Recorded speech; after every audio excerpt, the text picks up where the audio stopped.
Hi, Jenice. This is Aaron. I wanted to give you some feedback on your uh, submission for Module 1 assignment Word Accessibility Checker.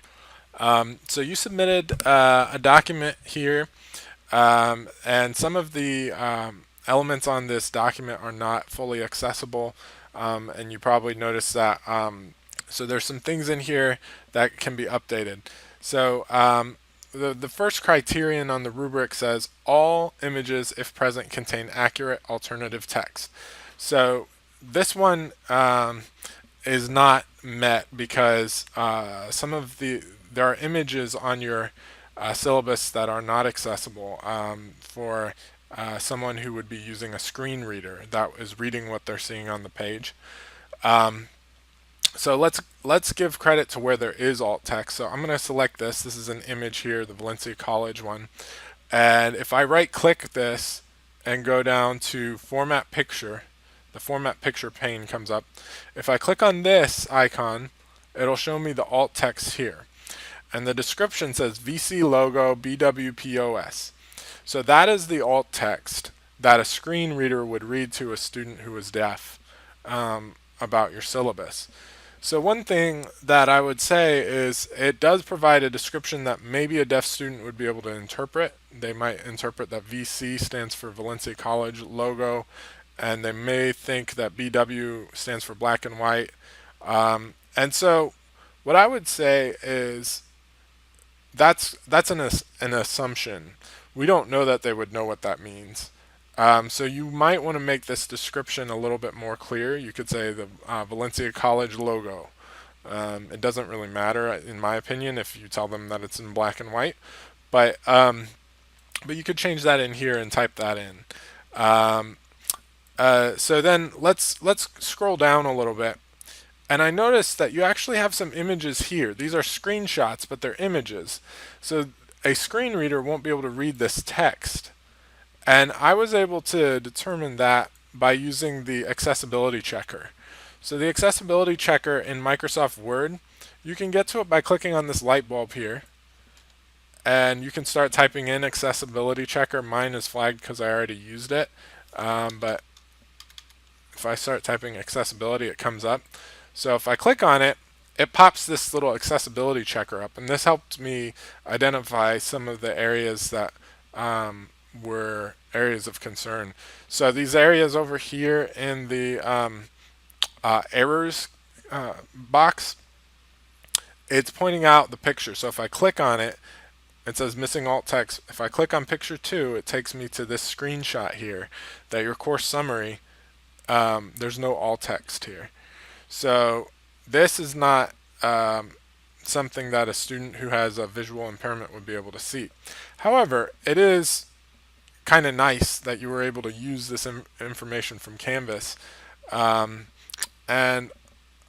you know, if you have all this other text on the syllabus page in Canvas, this information will already be accessible on the Canvas page rather than having a Word document version of it. So I would say refer the students to the syllabus page in Canvas, and this stuff would be accessible. But for the sake of this document, these pictures are not accessible. The other thing is there are warnings about these hypertext links. So if we click on one, faculty front door, we want to make this accessible, right? So here it says additional information down here. Hyperlink text should provide a clear description of the link destination instead of providing only the URL. So you did say posted outside on Valencia's faculty front door. So in order to make these links accessible, what we like to do is think about how this is going to be read by a screen reader. A screen reader is going to read this all out. It's going to say http colon backslash backslash frontdoor.valenciacollege.edu backslash question mark, etc., right? So we want it to just say Dr. Armstead's faculty front door website or something like that. So the best way to do that would be to right click on the link here, say edit hyperlink, and you'll see up here it says text to display. you can change this so that it says, maybe we just say faculty front door site website, and now it will look like that. And we could change this, since you already have it. You could say posted outside office hours and on Valencia's faculty front door website, and the screen reader would say faculty front door website link. So a student with that, maybe if they are blind and they can't see that they're listening to the screen reader, they'll know to click there. Now, this is something to think about if you're printing out your syllabus versus having it online.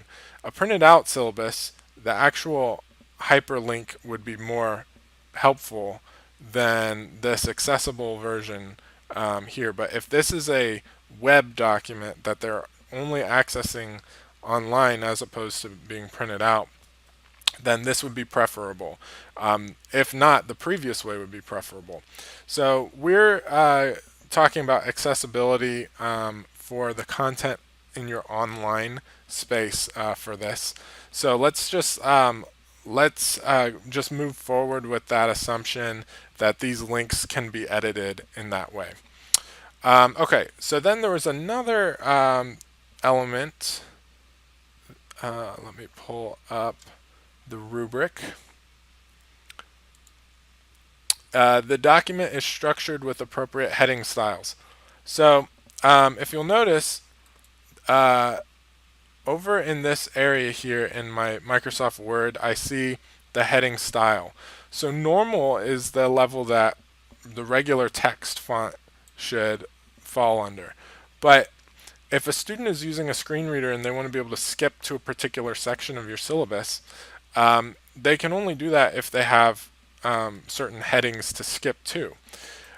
These are set up as just regular text. I can tell by highlighting this, it looks like it's a header, but when I look up here, it's still normal. It should be something maybe like heading 2. If you hover over here, see how it formats that? That will also provide this little arrow here. So if a student is using a screen reader, it's going to they're going to be able to tab down to this subheading, course description.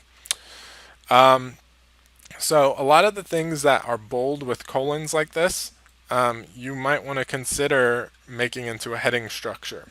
So if you have a heading with a subheading, then you'll want that to be probably a higher level heading level. So you probably want to start with this being your title, and you can always change the size after you select title.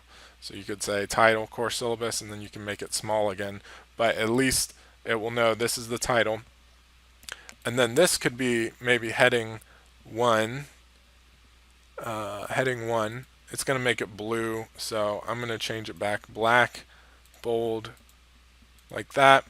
And then if there's any subheadings to a heading, then you can make those heading 2.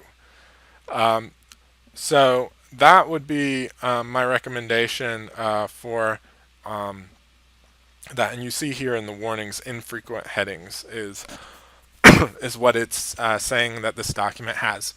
So I hope this is helpful. Let me go back to the rubric. You also oh, you actually did get 4 points on this because you didn't have any tables in here. So I think other than that, you're good. So just think about the images, think about the hyperlinks, and think about the headings. Thank you so much.